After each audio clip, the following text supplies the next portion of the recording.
എയ്ക്കോസ പെൻറ്റനോയിക് acid, docosahexaenoic acid, ഗ്രീക്കോ ലാറ്റിനോ ഫ്രഞ്ചോ ഒന്നുമല്ല. നമ്മുടെ ചെറുപ്പക്കാരിലുണ്ടാകുന്ന കുഴഞ്ഞു വീണുള്ള മരണത്തിന് ഏറ്റവും നല്ല പ്രതിവിധിയാണ് EPA DHA എന്ന ഈ ഷോർട്ട് ഫോമിൽ അറിയപ്പെടുന്ന ചില മോളിക്യൂൾസ്. നമുക്കറിയാം, കോവിഡിന് ശേഷം പല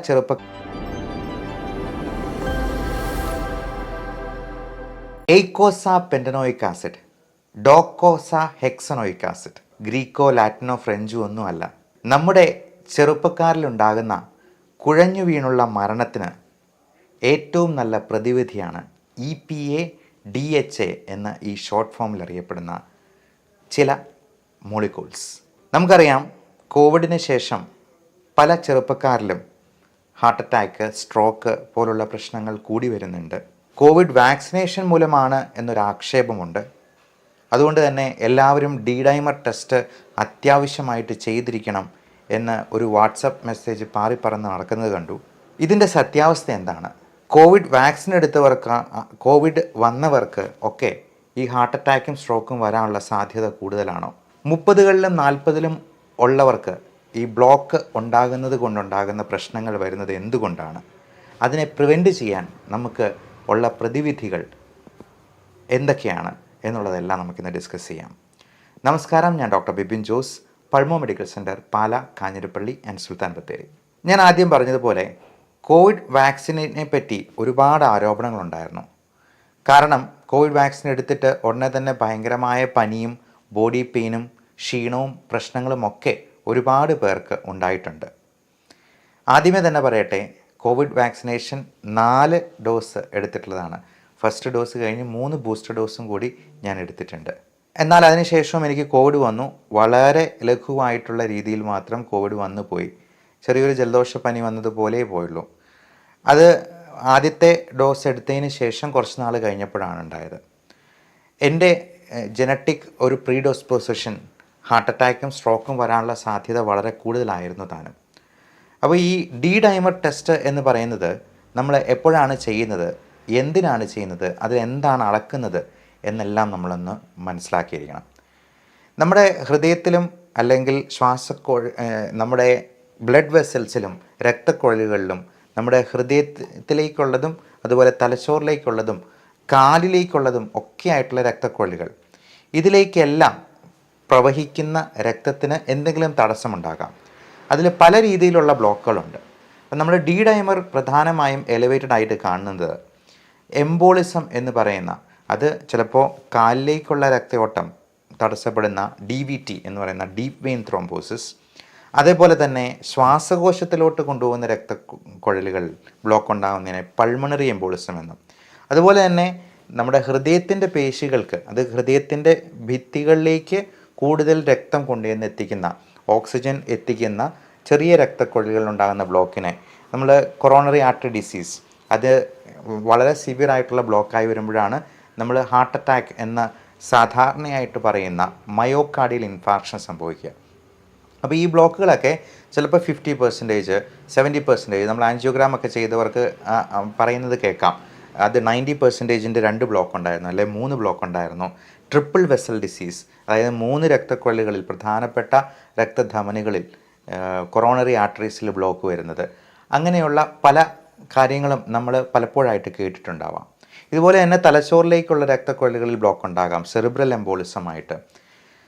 അപ്പോൾ എന്ത് ബ്ലോക്ക് വന്നാലും അതിലേക്ക്, ആ അവയവത്തിലേക്ക് രക്തം കൊണ്ടുവന്നെത്തിക്കുന്നതിൽ കുറവ് വരികയും അതിൽ പ്രധാനമായിട്ടും ഓക്സിജൻ എന്ന് പറയുന്ന ന്യൂട്രിയൻറ്റ് ഇല്ലാതെ വരുമ്പോഴേക്കും ആ കോശങ്ങളെല്ലാം നിർജീവമാവുകയും ചെയ്യുകയാണ് ചെയ്യുന്നത്.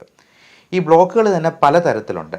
അത് സ്റ്റേബിളായിട്ട് കട്ടിയുള്ള ബ്ലോക്കായിട്ടുള്ളതുണ്ട്, പെട്ടെന്ന് പൊട്ടാൻ പാകത്തിനിരിക്കുന്ന ബ്ലോക്കുകളുണ്ട്.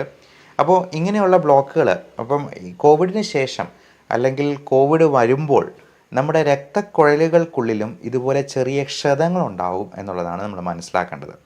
അത് രക്തക്കുഴലുകളിൽ ഉണ്ടാകുന്ന ഈ ക്ഷതങ്ങളിൽ പ്ലേറ്റ്ലെറ്റ് അഗ്രിഗേഷൻ സംഭവിക്കുകയും ചിലപ്പോൾ നമുക്ക് കൊളസ്ട്രോൾ കൂടിയിരിക്കുന്നവർക്ക്, മറ്റ് പലതരത്തിലുള്ള റിസ്ക് ഫാക്ടേഴ്സ് ഉള്ളവർക്ക്, അത് ഏറ്റവും പ്രധാനം പുകവലി, ആൽക്കഹോളിസം, പിന്നെ genetic risk factors, mental stress, നമ്മുടെ മറ്റ് മെറ്റബോളിക് അസുഖങ്ങളായിട്ടുള്ള ഡയബറ്റീസ്, ഹൈപ്പർ ടെൻഷൻ, കൊളസ്ട്രോള് തുടങ്ങിയ മറ്റ് കോമോബിഡിറ്റീസും കൂടി ഉള്ളവർക്ക് വളരെ സെഡൻറ്ററി ലൈഫ് സ്റ്റൈലായിട്ട് നമ്മൾ ഒരു ജോലി പോലും ചെയ്യാതെ എണീറ്റുള്ള ഒരു ജോലി പോലും ചെയ്യാത്ത ആൾക്കാരിൽ ഒക്കെ ഈ റിസ്ക് ഫാക്ടേഴ്സ് കൂടിയിരിക്കുന്നവർക്ക് ഇത് ബ്ലോക്കുകൾ ഉണ്ടാക്കും. അത് ഈ സ്റ്റേബിൾ ബ്ലോക്കായിട്ട് ചിലപ്പോൾ ഇരുന്നേക്കാം, എന്നാൽ പെട്ടെന്ന് പൊട്ടിപ്പോകുന്ന ബ്ലോക്കുകളായിട്ടുണ്ടാവാം. ഇപ്പോൾ ഈ ക്ഷതങ്ങളിൽ ഈ പൊട്ടിപ്പോകുമ്പോഴേക്കും അവിടെ കൂടുതൽ പ്ലേറ്റ്ലെറ്റ് അഗ്രഗേഷൻ ഉണ്ടാവുകയും അത് ഫുള്ളായിട്ട് ബ്ലോക്ക് ആവുകയും ചെയ്യാനുള്ള സാധ്യതയുണ്ട്. അപ്പോൾ അതിൻ്റെ ലക്ഷണങ്ങളായിട്ട് നമുക്ക് ഏത് അവയവത്തിലേക്കുള്ള രക്തക്കൊഴലുകളിലാണോ ബ്ലോക്ക് ഉണ്ടാകുന്നത് അതിനനുസരിച്ചുള്ളതായിരിക്കും. ഇപ്പോൾ DVT അഥവാ ഡീപ്പ് വെയിൻ ത്രോംബോസിസിൽ കാലുകളിൽ നീര് വയ്ക്കുക, വേദന ഉണ്ടാവുക, ഭയങ്കരമായ കഴപ്പ് അല്ലെങ്കിൽ അതിലേക്ക് ഭയങ്കര നംനെസ് ആയിട്ട് തോന്നുക തുടങ്ങിയ പ്രശ്നങ്ങളെല്ലാം നമുക്ക് തോന്നിയേക്കാം. അതുപോലെ ഹാർട്ട് അറ്റാക്കിൻ്റേതായിട്ടുള്ള ലക്ഷണങ്ങൾ എല്ലാവർക്കും അറിയാവുന്ന പോലെ നെഞ്ചുവേദന, തോളുവേദന, കൈവേദന, അതുപോലെ ചിലപ്പോൾ താടിയിലും പല്ലിലും ഒക്കെ വേദനയായിട്ട് ചിലപ്പോൾ ചില ആൾക്കാർ പ്രസൻറ്റ് ചെയ്യും. ഇങ്ങനെയുള്ള ആളുകൾക്ക് മറ്റ് റിസ്ക് ഫാക്ടേഴ്സും കൂടി ഉണ്ടെന്നുണ്ടെങ്കിൽ തീർച്ചയായിട്ടും ഒരു ECG എടുത്ത് നോക്കണം. ECGയിൽ ചേഞ്ചസ് വരാതെയും ചിലപ്പോൾ ചെറിയ ബ്ലോക്കുകളാണെന്നുണ്ടെങ്കിൽ ECGയിൽ ചേഞ്ചസ് അപ്പോൾ കാണണമെന്നില്ല. അപ്പോൾ നമ്മൾ ട്രെഡ്മിൽ ടെസ്റ്റ്, അതായത് നടന്നുകൊണ്ടോ ഓടിക്കൊണ്ടോ ചെയ്യുമ്പോഴേക്കും ഹൃദയത്തിന് കൂടുതൽ ലോഡ് വരുമ്പോഴത്തേക്കും അതിൽ ചേഞ്ചസ് വരുന്നുണ്ടോ എന്നുള്ളതാണ് നോക്കുന്നത്. അതേപോലെ സ്ട്രോക്കിൻ്റേതായിട്ടുള്ള ലക്ഷണങ്ങളോ, നമുക്ക് ശരീരം തളർന്നു പോവുക, ഒരു സൈഡ് അനക്കാൻ പറ്റാതെ വരിക തുടങ്ങിയ പ്രശ്നങ്ങളുണ്ടെന്നുണ്ടെങ്കിൽ നമ്മൾ MRI സ്കാനും പറയാറുണ്ട്. അപ്പോൾ ഏറ്റവും നല്ലത് ബ്ലോക്കുകൾ എത്ര % ആണ്, എത്രയാണ് എന്നൊക്കെ അറിയാനായിട്ട് ആൻജിയോഗ്രാമാണ്. അത് ഈ പറയുന്ന പ്രാഥമികമായിട്ടുള്ള ഇൻവെസ്റ്റിഗേഷൻസിൽ ഒക്കെ അങ്ങനെ ഒരു സംശയം തോന്നുവാണെങ്കിൽ നിങ്ങളുടെ ഡോക്ടർ ആൻജിയോഗ്രാമിന് വേണ്ടി നിർദ്ദേശിച്ചേക്കാം. അങ്ങനെ ബ്ലോക്ക് ഉണ്ടോ എന്ന് കണ്ടുപിടിച്ച് അതിനെ സ്റ്റെൻറ്റ് ഇട്ട് ശരിയാക്കുന്ന പ്രൊസീജിയറാണ് ആൻജിയോപ്ലാസ്റ്റി എന്ന് പറയുന്നത്. അപ്പോൾ എത്ര ബ്ലോക്ക് ഉണ്ട്, അത് ഏറ്റവും പ്രധാനപ്പെട്ട ബ്ലഡ് വെസൽസിനാണെങ്കിൽ ഉടനെ തന്നെ ആൻജിയോപ്ലാസ്റ്റി ചെയ്യാനായിട്ട് പറയും. ഇനി ആൻജിയോപ്ലാസ്റ്റി ചെയ്ത് സ്റ്റെൻറ്റ് ഇടുക എന്ന് പറയുന്നത് അത് താൽക്കാലികമായിട്ടൊരു പരിഹാര മാർഗ്ഗമാണ്. അതിനെ പൂർണ്ണമായിട്ടും മാറ്റുന്ന, അതിനൊരു ബൈപ്പാസ് കൊടുക്കുന്ന സർജറിയാണ് നമ്മൾ CABG, coronary artery bypass graft എന്ന് പറയുന്ന ഏറ്റവും പ്രധാനപ്പെട്ട സർജറി. അപ്പോൾ ഇതിൽ CABG ആണ് ഇതിനായി ഏറ്റവും നല്ല മാർഗം. സ്റ്റെൻറ്റ് ഇടുക എന്ന് പറയുന്നത് താൽക്കാലികമായൊരു പരിഹാരമാണെന്നുള്ളൂ. പക്ഷേ നമ്മൾ ഈ ബൈപ്പാസ് ഗ്രാഫ്റ്റ് വയ്ക്കുമ്പോഴേക്കും ആ രക്തതടസ്സം പൂർണ്ണമായിട്ടും മാറ്റി മറ്റൊരു രക്തക്കൊഴലിലൂടെ തന്നെ അത് എത്തിക്കാനായിട്ടുള്ള കാര്യമാണ് ഡോക്ടർ ചെയ്യുക. അപ്പോൾ ഇത്തരത്തിൽ ഹാർട്ട് അറ്റാക്കോ സ്ട്രോക്കോ ഒക്കെ വന്നു കഴിഞ്ഞാൽ നമുക്ക് ഈ പറയുന്ന ചികിത്സാ മാർഗ്ഗങ്ങൾ മാത്രമേ ഉള്ളൂ. അതുപോലെ എംബോളിസം പോലുള്ള പ്രശ്നങ്ങളാണെങ്കിൽ ത്രോംബോലൈസിസ്, നമ്മൾ പലപ്പോഴും സ്ട്രെപ്റ്റോകൈനേസ്, യൂറോകൈനേസ് തുടങ്ങിയ മരുന്നുകൾ കൊടുത്ത് ഇഞ്ചക്ഷനായിട്ട് കൊടുത്ത് ആ ബ്ലഡ് ഫ്ലോ പൂർണ്ണമായിട്ടും നോർമലൈസ് ചെയ്യുന്നതാണ്. അപ്പം പലപ്പോഴും പല രീതിയിൽ ബ്ലഡ് ക്ലോട്ട് ആകാൻ സാധ്യതയുള്ളവർക്ക് വാർഫാറിൻ പോലുള്ള മരുന്നുകൾ കഴിക്കുന്നതായിട്ടും ഒക്കെ നിങ്ങൾ കേട്ടിട്ടുണ്ടാവാം. അപ്പോൾ ഈ D-ഡൈമർ എന്ന് പറയുന്ന ടെസ്റ്റ് അത് വളരെ നോൺ സ്പെസിഫിക് ആയിട്ടൊരു ടെസ്റ്റാണ് എന്നുള്ളതാണ് നമ്മൾ മനസ്സിലാക്കേണ്ടത്. അത് ദാഹിമർ എന്നാണ് അതിൻ്റെ മുഴുവൻ പേര്. അതിൽ നമ്മൾ മെഷർ ചെയ്യുന്നത് ഈ ക്ലോട്ട് ലൈസ് ചെയ്യുമ്പോഴുണ്ടാകുന്ന ഫൈബ്രിനോജൻ എന്ന് പറയുന്ന ഒരു സംഗതിയുടെ അതിൻ്റെ അളവാണ് നമ്മൾ നോക്കുക. എന്നാൽ ഈ D-ഡൈമർ പലതരത്തിലുള്ള ഇൻഫെക്ഷൻസിലും എലിവേറ്റഡ് ആയിട്ട് കാണാം. അത് ചെറിയ ബ്ലോക്കുകളാണെന്നുണ്ടെങ്കിൽ പോലും ചിലപ്പോൾ D-ഡൈമർ കൂടിയെന്നിരിക്കാം. അപ്പോൾ D-ഡൈമർ കൂടിയിരിക്കുന്നു, more than 0.5 mg/dL of blood ആണ് അതിൻ്റെ എബോവ് നോർമൽ റേഞ്ച് എന്ന് പറയുന്നത്. അപ്പോൾ 0.5ലും കൂടുതലാണെങ്കിൽ ഉടനെ നമ്മൾ പേടിക്കേണ്ട കാര്യമില്ല, അത് ബ്ലോക്ക് വന്നു എന്നൊന്നും നമുക്ക് അതിൽ നിന്ന് ഡയഗ്നോസ് ചെയ്യാനായിട്ട് കഴിയുന്നതല്ല. അപ്പോൾ D-ഡൈമർ ടെസ്റ്റ് നിങ്ങളുടെ ഡോക്ടർ നിങ്ങളുടെ അസുഖ ലക്ഷണങ്ങൾ നോക്കി വേണമെന്ന് പറഞ്ഞാൽ മാത്രമേ അത് ചെയ്യേണ്ടതുള്ളൂ.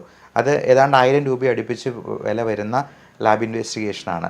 അതുകൊണ്ട് കോവിഡ് വാക്സിൻ എടുത്തിട്ടുള്ളവരെല്ലാവരും പോയി D-ഡൈമർ ചെയ്യണമെന്നില്ല. അതേപോലെ കോവിഡ് വന്നിട്ടുള്ളവർക്ക് എല്ലാവർക്കും തന്നെ D-ഡൈമർ ചെയ്യണമെന്ന് നിർബന്ധമില്ല. മറ്റ് പരിശോധനകൾ ചെയ്ത് ഇതിൻ്റേതായിട്ടുള്ള എന്തെങ്കിലും സിംറ്റംസ് കാണുന്നു എന്നുണ്ടെങ്കിൽ നിങ്ങളുടെ ഡോക്ടർ ആവശ്യപ്പെടുന്നതിനനുസരിച്ച് നമുക്ക് D-ഡൈമർ ടെസ്റ്റും മറ്റ് പരിശോധനകളും അതിൻ്റെ കൂടെ ചെയ്യാവുന്നതാണ്. ഇനി D-ഡൈമർ എലിവേറ്റഡ് ആകുന്ന കണ്ടീഷൻസ്, അതുപോലെ ഹൃദയത്തിൽ ബ്ലോക്ക് ഉണ്ടാകുന്ന അല്ലെങ്കിൽ സ്ട്രോക്ക് ഉണ്ടാകുന്ന, കുഴഞ്ഞു വീണുള്ള മരണങ്ങൾക്ക് ഏറ്റവും പ്രധാനപ്പെട്ട ഹൃദയാഘാതം ഒഴിവാക്കാനായിട്ട് നമുക്ക് നമ്മുടെ ഭക്ഷണത്തിൽ ഉൾപ്പെടുത്താവുന്ന ഏറ്റവും നല്ല സംഗതിയാണ് ആദ്യം പറഞ്ഞ EPA DHA എന്ന രണ്ട് മോളിക്യൂൾസ്. അപ്പോൾ ഇത് എന്താണ് എന്നുള്ളത് നമ്മൾ മനസ്സിലാക്കിയിരിക്കുക. omega-3 ഫാറ്റി ആസിഡ് എന്ന് പറയുന്ന സംഗതിയാണ്. നമ്മൾ ഏതാണ്ട് എക്കോസ്പ്രിൻ, ക്ലോപ്പിഡോഗ്രൽ, അട്രോസ്റ്റാറ്റിൻ തുടങ്ങിയ ട്രിപ്പിൾ ഡ്രഗ് കോമ്പിനേഷനാണ് നമ്മൾ ഈ ഹാർട്ട് അറ്റാക്ക് വന്നിട്ടുള്ളവർക്ക് പോലും ഇനി അറ്റാക്ക് ഉണ്ടാകാതിരിക്കാൻ വേണ്ടി കൊടുക്കുക. വിദേശ രാജ്യങ്ങളിലൊക്കെ ഒരു 40 വയസ്സ് കഴിയുന്നവർക്ക് നേരത്തെ പറഞ്ഞ 2ൽ കൂടുതൽ റിസ്ക് ഫാക്ടേഴ്സ് ഉണ്ടെന്നുണ്ടെങ്കിൽ എക്കോസ്പ്രിൻ മരുന്ന് സ്റ്റാർട്ട് ചെയ്യാനായിട്ട് തന്നെ ഡോക്ടർ പറയാറുണ്ട്. അതുപോലെ സ്റ്റാറ്റിൻ മരുന്നുകളും കൊളസ്ട്രോൾ ലോവർ ചെയ്ത് നിർത്തേണ്ടത് നമ്മൾ അത്രയും റിസ്ക് ഫാക്ടർ കുറഞ്ഞിരിക്കുകയാണ് ചെയ്യുന്നത്. ഇതോടൊപ്പം ഡയബറ്റീസും ഹൈപ്പർ ടെൻഷനും കൊളസ്ട്രോളും ഒക്കെ നമ്മൾ നോർമലൈസ് ചെയ്തിരിക്കുക. Body weight, body mass index ഒക്കെ നോർമലായിട്ട് തന്നെ കീപ്പ് ചെയ്യാനായിട്ട് ശ്രദ്ധിക്കുക. സെഡൻറ്ററി ലൈഫ് സ്റ്റൈൽ ഒഴിവാക്കാൻ പരമാവധി എക്സസൈസിന് ഇമ്പോർട്ടൻസ് കൊടുക്കുക. നമ്മൾ ഡോക്ടർമാർ ഇരുന്നുകൊണ്ട് ജോലി ചെയ്യുന്നവരാണെങ്കിലും ഞാൻ എല്ലാ പേഷ്യൻസിനെയും എഴുന്നേറ്റ് നിന്ന് അവരെ സ്റ്റെത്ത് വെച്ച് നോക്കാനായിട്ട് ശ്രമിക്കാറുണ്ട്. അതുകൊണ്ട് 3 ഗുണങ്ങളുണ്ട്. ഒന്ന്, എനിക്ക് ഒരു 50 സിറ്റപ്സ് എങ്കിലും കിട്ടും 50 പേഷ്യൻറ്റിനെ നോക്കുമ്പോഴേക്കും. 2, പേഷ്യൻറ്റിനെ നന്നായിട്ട് നോക്കാനായിട്ട് എനിക്ക് കഴിയും. 3, പേഷ്യൻറ്റിന് സ്വയം ഒരു തോന്നലുണ്ടാവും, ഡോക്ടർ എന്നെ നന്നായിട്ട് നോക്കി എന്നുള്ളൊരു സംതൃപ്തി അവർക്ക് കിട്ടും. അപ്പോൾ ഈ സംതൃപ്തി എനിക്കും രോഗിക്കും കിട്ടുകയും ചെയ്യും, അത്രയും എക്സസൈസും കിട്ടും. അത്തരത്തിൽ നമുക്ക് എത്രത്തോളം എനർജി നമുക്ക് യൂസ് ചെയ്യാൻ പറ്റുമെന്നുള്ളത് ഓരോരുത്തരും അവരുടെ ജോലിയുടെ കാര്യങ്ങൾ നോക്കി ആലോചിച്ച് തീരുമാനിക്കുക. ഈ പറഞ്ഞ ഒമേഗ 3 ഫാറ്റി ആസിഡ് എവിടെ നിന്ന് കിട്ടും? ഇതിന് ഏറ്റവും നല്ല റിച്ച് സോഴ്സ് എന്ന് പറയുന്നത് നമ്മുടെ വളരെ വില കുറഞ്ഞ മത്തി, അയല പോലുള്ള ഫിഷസ് നമ്മൾ കറി വെച്ച് കഴിക്കുമ്പോഴാണ്. അതേപോലെ ചിയ സീഡ്സ്, ചണവിത്തുകൾ തുടങ്ങിയ സംഗതികളിലും ഒമേഗ 3 ഫാറ്റി ആസിഡ്സ് അടങ്ങിയിട്ടുണ്ട്. എന്നിരുന്നാലും ഏറ്റവും നന്നായിട്ട് കിട്ടുന്നത് ഫിഷ് ഓയിൽ എന്ന് പറയുന്ന സംഗതിയിൽ തന്നെയാണ്. ഒരു ദിവസം 1 ഗ്രാം ഒമേഗ 3 ഫാറ്റി ആസിഡ് ഉള്ളിലോട്ട് ചെല്ലുക. അതിൽ ഏറ്റവും നല്ല 2 ഒമേഗ 3 ആണ് ഞാൻ ഈ പറഞ്ഞ EPA, DHA. അതേപോലെ ALA എന്ന് പറയുന്ന ഒരു ഒമേഗ 3 ഫാറ്റി ആസിഡും കൂടി അതിലടങ്ങിയിട്ടുണ്ട്. ഇത് 3ഉം നമ്മൾ സപ്ലിമെൻറ്റ് ചെയ്യുന്നത് തീർച്ചയായിട്ടും ഏതാണ്ട് എക്കോസ്പ്രിൻ കഴിക്കുന്നതിനോട് അത്രയും തന്നെ ബെനിഫിഷ്യൽ എഫക്റ്റ് ഉണ്ട് എന്നുള്ളതാണ് പല പഠനങ്ങളും കാണിക്കുന്നത്. എന്നാൽ ഹാർട്ട് അറ്റാക്ക് വന്നു കഴിഞ്ഞാൽ അല്ല സ്ട്രോക്ക് വന്നു കഴിഞ്ഞാൽ ഒരു കാരണവശാലും ഈ മരുന്നുകൾ മാറ്റി വെച്ചിട്ട് ഇത് മാത്രം കഴിക്കരുത്. അതുകൊണ്ട് യാതൊരു പ്രയോജനമില്ല. അത് വരാതെ പ്രിവെൻറ്റ് ചെയ്യാൻ വേണ്ടിയാണ് നമുക്ക് ഈ പറഞ്ഞ ഒമേഗ 3 ഉപയോഗിക്കാവുന്നത്. അതുപോലെ ഏറ്റവും നല്ല ആൻറ്റി ഓക്സിഡൻറ്റ് പ്രോപ്പർട്ടീസ് ഉള്ളതാണ് നമ്മുടെ ഇഞ്ചി, അതേപോലെ തന്നെ വെളുത്തുള്ളി, ഗാർലിക് എന്ന് പറയുന്ന സംഗതി. ഇതിൽ രണ്ടിലുമുള്ള ആൻറ്റി ഓക്സിഡൻസും അതിലെ മോളിക്യൂൾസ് പലതും നമുക്ക് ഇത്തരത്തിലുള്ള ബ്ലഡ് വെസൽസിലെ ബ്ലോക്ക് ഉണ്ടാക്കുന്നത് കുറയ്ക്കാനായിട്ട് സഹായിക്കും.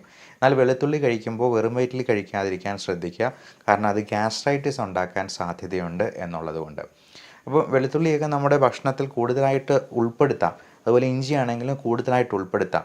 അത് നമ്മൾ മാറ്റി വയ്ക്കാതെ, ഇഞ്ചിയൊക്കെ പലർക്കും അത് മാറ്റി വയ്ക്കുന്നൊരു സ്വഭാവമുണ്ട്. അതുപോലെ തന്നെ കറിവേപ്പിലയൊക്കെ നമ്മുടെ വീട്ടിൽ തന്നെ തൊടിയിൽ തന്നെ ഉണ്ടാക്കുന്ന കറിവേപ്പിലയായിരിക്കണം.